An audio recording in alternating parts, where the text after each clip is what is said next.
Hello and welcome to Let's H. I'm your host Tushcho. Scroll down and click on the read more, follow the links in the blurb, and become a patron on Patreon to support quality content. So welcome to one last hurrah for Angel Season 5. This is essentially the retrospective where I look back on what I watched and give you my thoughts on how I felt while I was watching it. From a perspective of having watched it. How did I feel overall about Season 5? What were my thoughts? What would I do differently? Let's go into this. So if you watched, or more likely listened, to all the episodes of my Season 5 Angel reviews, you may come away with the impression that I didn't really care too much for it. Honestly, I liked Season 5 a lot more than Season 4, but as far as I'm concerned, they both sort of felt like dream seasons, like what-if stories, kind of like Elseworlds. Season 4 felt like they had an end game in mind, but they just didn't know what to do to get there. It's like they had the very end of it somewhat in mind, and the rest of it was really lost to them. So they made it up as they went along. Either that, or they only had a vague idea, and they kept trying to toss things at the wall and see what stuck, and a lot of stupid things stuck, so they had to do something drastic. I don't know, ultimately, what their deal was with Season 4. It seemed like it was at least a concerted effort towards a point, but it didn't seem like they knew what that point was exactly to begin with. They threw a lot of things in the pot, and as a result it didn't come out very well. They also tried to fake it most of the season like they knew what they were doing and where they were going, and as a result everything seemed very serious and bleak. It's not really that good in a series that has a sort of unique balance between lightness and dark, such as Angel or Buffy. There were very few moments in Season 4 where you could actually have a breather, and so many of the episodes led into each other that it was difficult just to tune in one week, enjoy it, and then tune in the next week and enjoy that too. Every time you popped in on an episode, there was so much in the surrounding story to know, and so much to catch up on. And if you missed an episode, then woe betide you. Season 5 was a little better, because, at the very least, most of the episodes stood on their own, and even the ones that contributed to a larger story were entertaining in their own right. I've said it before and I'll say it again. With most shows, I like to have a jumping off place. I like to have a place where I can take a breather and then come back to it later.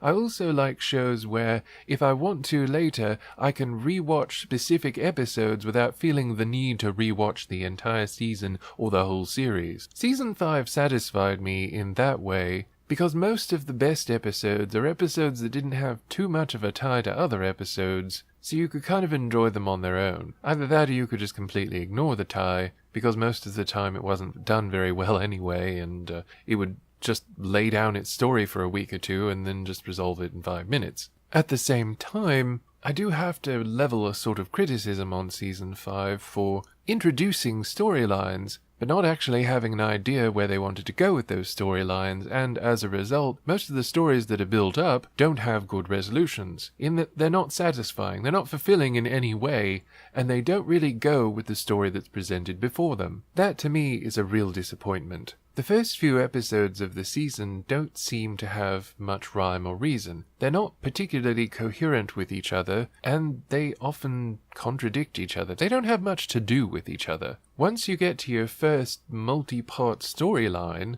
they follow it for a few episodes and then they drop it like a hot potato. That's not really good writing. That's not a good build-up. Consistency was one of those things that was problematic in Angel before Season 5, and changing characters to a point where it's not even an organic character change is also another problem with the show. One of the reasons why I've always liked Cordelia, and she's always been my favorite character in the series, is because she changed. She changed organically, and it meant something to her character. Characters like Wes and Gunn, however, are changed rather than changing, and Fred is also changed, but into a completely separate character. One of the things that kind of bothers me about that, though, is that even though Fred changes into Illyria, and has the same actress, but a very different personality, it was the most organic change to a character.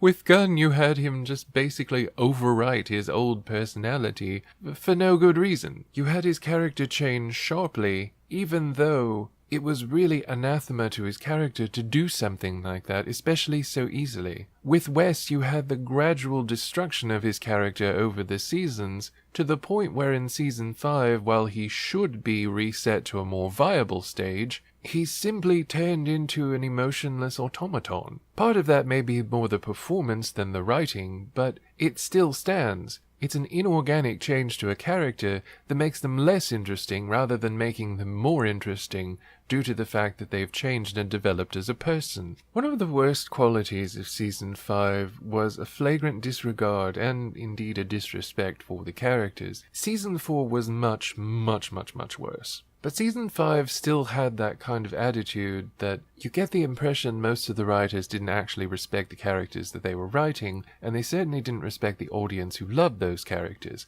I don't like that kind of attitude, and it's one of the big reasons why I dislike Joss Whedon and his attitude towards writing characters. 99.9% of the time, it feels like he's malicious towards the audience, by being so malicious and cavalier towards the characters. He's like the kid you never wanted to play pretend with. You never wanted to bring your toys over and play with, because he'd think up these scenarios that didn't seem organic to the characters and also seemed kind of insulting and just weren't very much fun. He can sweep you up in a situation, unless it's as boring as shit like the first episode of Season 5 was. But once you're done being swept up and once you actually think about it, it's not very good. I can't place all the blame squarely on him, but I can place a good bit of it on him because he was highly involved in the production of Angel due to the fact that Buffy had ended. Season 5 was a unique time because it allowed for him to be more involved with Angel. It was a step up from Season 4, but it still wasn't really to the point of being consistently good. As with many shows that lost several actors between seasons, it can really be a challenge to rebuild a show and to take it into a bold new direction. As I've said before in my Season 3 Syndrome episode, it doesn't always work to change the direction. And as this isn't Season 3 and Season 3 did its own thing with Angel, it's kind of not a good idea. I do see the need to kind of brush the whole Connor thing under the rug,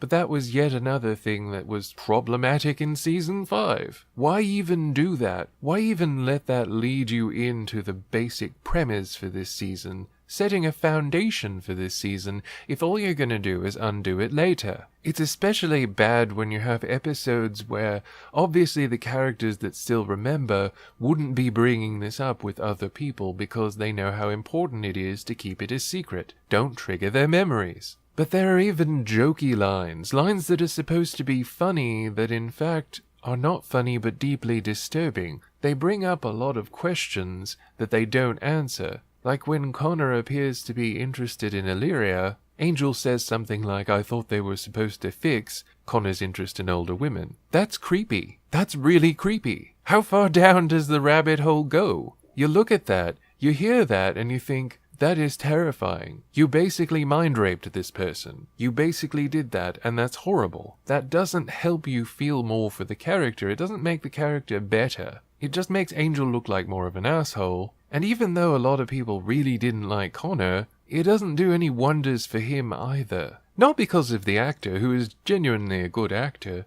but because of the fact that the entire premise of Season 5 is built upon the foundation that Connor was essentially erased from existence. He went on to another life separate from the main characters, but they weren't supposed to remember him. Toying with people's memories is problematic enough, but in this situation it was supposed to be a situation of for the greater good. It was supposed to benefit everybody involved because everything had got so absolutely outrageous that, yeah, it's kind of a cheap way to do it, but the storyline by that point had become fairly unworkable. Some of the characters had gone to a point where it was difficult to figure out what to do with them. But the thing is, even after doing that, they didn't really change much about the characters, and Wes, perhaps the most unworkable character of all, the character who had become the very thing that he was originally a parody of, didn't change hardly at all. In fact, all he did was become less receptive and less emotive. And it's not because the actor had a condition. I'm well aware that Alexis Denisov suffered from Bell's palsy. He was still a decent actor and was still more than able to do the emoting and the acting necessary. You could see it at various points. He just refused to do it. And since it was in most of the season, I can only assume that it wasn't just direction from certain directors, it was a clear concerted choice by the actor to under-emote. It didn't really fit with the story, and as a result the character didn't make really any sort of impression except for a bad one. I liked a lot of things in Season 5 though. I liked the consistency with Spike's character, even if I resented the fact that they constantly made him the butt of unfunny jokes. It's one thing to make a joke at a character's expense, but it's another thing to actually actively demolish that character and their capabilities for the sake of a single not very funny joke. They really demolished Spike's fighting abilities, until of course they needed them, which was kind of not how that works. It was nice to see him written in a way consistent with his personality throughout, and it was extra nice not to see him fawning over Buffy for no reason. Spike and Angel are good together, and really they keep each other honest, although Spike ends up doing a lot more than Angel because Spike is more okay with who he is, while meanwhile Angel struggles with every aspect of who he is. So Spike, yay, thumbs up! Illyria was another part of the season that I really liked. Fred at this point was just not getting any respect from the writers. There was ultimately nothing that she could do. There was nothing to do with the character. She had basically told her story. We were done with Fred in Season 3. Honestly, she was a neat guest star in the Season 2 finale, but she really didn't need to stick around in Season 3, and while she did have some good episodes, the superb Fredless being one of the best episodes of the entire series, I feel like she should have left in that episode. It was excellent, it said what it needed to say, and the character pretty much spun her wheels after that. She was either usually a maiden in distress, the object of someone's affection, or the science person. None of those are particularly complimentary to the character, and what's especially bad is that, as in Season 5, they seem to just regard the science person as knowing everything about all science ever. That's not the way that works. Being Illyria actually gave the actress something different to do, and an interesting character with a lot of room to develop. Unfortunately, they introduced the character way too late in the game, and they knew that they weren't going to get renewed. What really kind of bothers me about that is that, as I said many times in my reviews, they should have gone for a different thing. They should have had Fred and Illyria as warring dominant personalities in the same form. That would have been really interesting. Not that Illyria wasn't interesting, it's just that they couldn't quite decide what to stick with, what to commit to. But she was definitely one of the most interesting parts of the season, and she was consistently interesting, not to mention compelling and even sympathetic. Despite the bungled handling of Fred's right out and Illyria's right in, Illyria still managed to be a compelling and interesting character that I ended up still caring about, despite some really bad missteps by the end. Most of the other characters I can't really say I cared much about. As I said before, Wes just didn't emote. Gunn was a different character. He was completely inconsistent with most of his actions before. Not only don't I think he would have actually gone with the whole choice of joining Wolfram and Hart, but he certainly would never have gone blithely into having his mind augmented by an evil corporation run by lawyers, and not expect some sort of prize or some sort of evil. That's just not Gunn. He's not stupid, he's street smart. And not only that, but he has a lot of other smarts that aren't defined by a piece of paper or an alphabet after his name. He's a sensible character, so it didn't make sense for him to do what they did. The script forced them, when in reality it might have been more interesting to have some of them commit to Wolfram and Hart, and the rest stay at the Hyperion to do their own thing. Perhaps budgetary restraints were the reason for all of them having to go, but it really didn't seem to be very respectful to the characters. Lorne was a character that I've always loved, but he really gets the shaft in this season. They tried to build him up a bit more previous season, and he gets to do a lot more in that season. But oh my god, they've got such a huge cast in Season 4 that it was like those big songs by the big mega groups where everybody gets a line, but that's it. And it could be just 2 words. Still, the acting was really good, and Andy Hallett is always welcome. What really bothered me in a lot of ways about Season 5 was their continued attempt at callbacks. which I've always felt like don't really work. Don't remind people of when the show was better. You know, if you're aware that the show is different now and that a lot of people may have expressed concern about it or may have even said they don't like it, don't try and call back to when they liked it, to when the show was generally regarded as being better overall, because all that's going to do is remind people of when the show was better. It's like with Lindsay. Why bring Lindsay back if you're not even going to be consistent with his character, for one, but if you're just going to do something that reminds people, oh hey, remember when this dude was more prominent in the series? That was fun. I remember that. I liked that. Not only that, but so much of what they did with Lindsay took agency from other characters, like Spike for example, in favor of giving them to Angel for no real reason. And ultimately, Angel wasn't even the one that handled a lot of the problems in this season. He relied on other people to do his dirty work for him. And it was dirty work. Wolfram and Hart changed people, and not really for the better. But one of the worst parts of the season was the fact that everybody was dictated by the script. People would stick around way longer than they realistically would, and do things against their character simply because they had to have them around. That's irresponsible, and it's really lazy script writing. There was so much in this season that I feel like was wasted potential. There was good stuff, but there was so much that could have been so much better. Plenty of it was perfectly watchable, plenty of it was even enjoyable. But as with any other series, and superhero fans should know what I'm talking about, you really have to cherry pick. You have to set up your own idea of what continuity is. I've never understood and will never understand these people that just hang on everything that they're given as if they have to accept every single episode, every single issue, every book, every piece of continuity. No, it's not about that. Fiction isn't about that. Fiction is about a perspective. Your perspective. Everybody experiences fiction differently. If we literally had to accept every single thing we were given just because this person wrote it or this studio gave their green light to it, oh dearie me, what a situation we'd be in. That having been said, this season is workable as a what if, an Elseworld, a dream season. I felt like this would have been 20 billion times better if after the ending credits at the final episode, Cordy had just woken up and been like, that was the weirdest vision ever. You know, just like a dream, a weird vision, and seasons 4 and 5 just didn't happen. They were just a dream.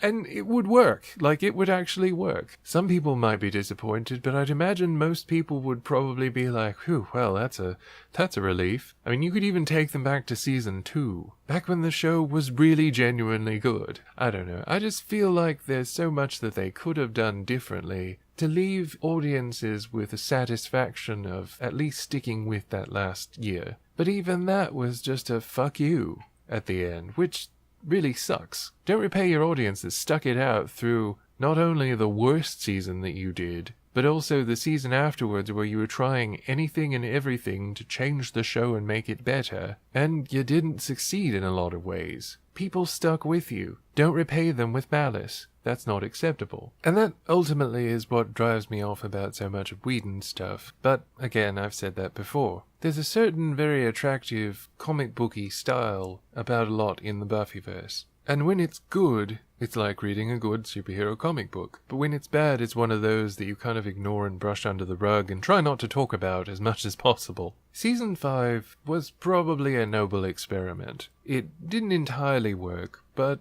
it wasn't something that I regret having watched. I wouldn't recommend anybody go through and watch it like I did, but as I did make recommendations in my episodes of reviews, why not watch through with the episodes I recommend? There are worse things to do. I would like to know some of your opinions on it, if any of you watched it, or if any of you even just saw it at the time, or saw certain episodes at the time. There's some good to be had, and sometimes you just have to pick it out of all of the stuff around it that masks the good stuff. At the end of the day, I'd probably recommend season 1 or 2 to see if you even like the premise and the characters before jumping into something as wild as season 5. If you want to see a what if, a possibility, then season 5 is something that very much seems like that. I recommend you take it with a grain of salt, And don't take it too hard in any of the episodes if anything happens that you just really don't like. Ultimately, nothing came of it. It was neat to see some of the cast experiment with new and different things, but I do wish that they had been a bit more consistent, a bit more respectful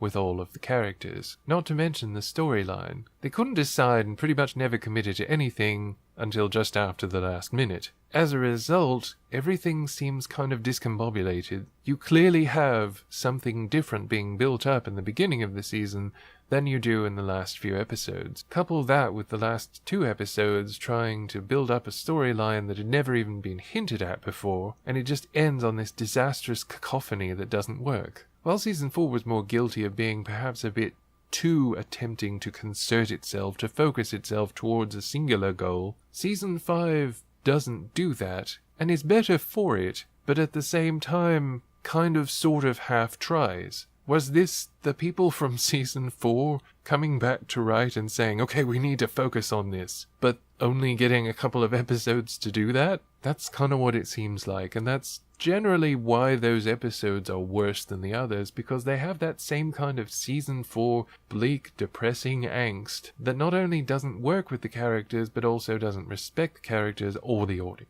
Overall, I guess you could say it is what it is. Take it or leave it, Season 5 was a genuine attempt, I think, at improving a show that had kind of gone circling the drain. It wasn't enough, and the writers never seemed to really commit to anything, so as a result it seems very disjointed. There's some good to be had from it, and there's enjoyment to be had in it, far more than Season 4 provided, but at the same time it's easy to see why a lot of audiences just weren't into it. Joss Whedon's increased presence and influence didn't really influence Angel for the better, and a lot of his ideas were simply unworkable. He'd been so engaged with working on Buffy, which got pretty bad by the time it was over, that he had no idea what he was coming back into with Angel, and as a result most of his episodes feel completely out of touch with the rest of the series, and absolutely with the rest of the season. I almost have to think that it would have been better if he hadn't been a part of it. But the world will never know. Season 5 had its moments, and there were moments for all the characters to shine, even though not all of them did. Some of them were more impressive than others. Some of them you kind of had to take with a grain of salt, and others you kind of had to forget about. It wasn't the best final romp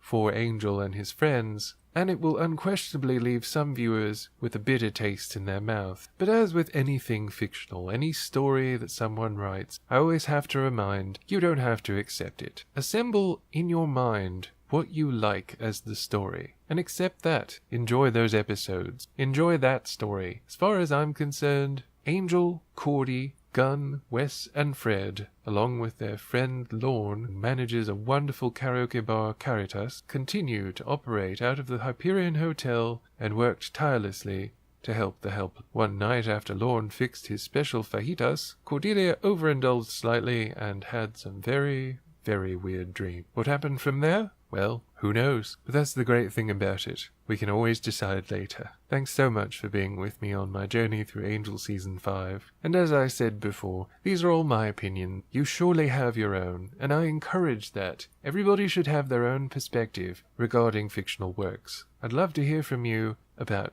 how you enjoyed the Angel Season 5 reviews, what you felt about Angel Season 5. Let me know. I'm just so glad that you came with me on this trip. But I'll see you again with something new. You're welcome. Bye.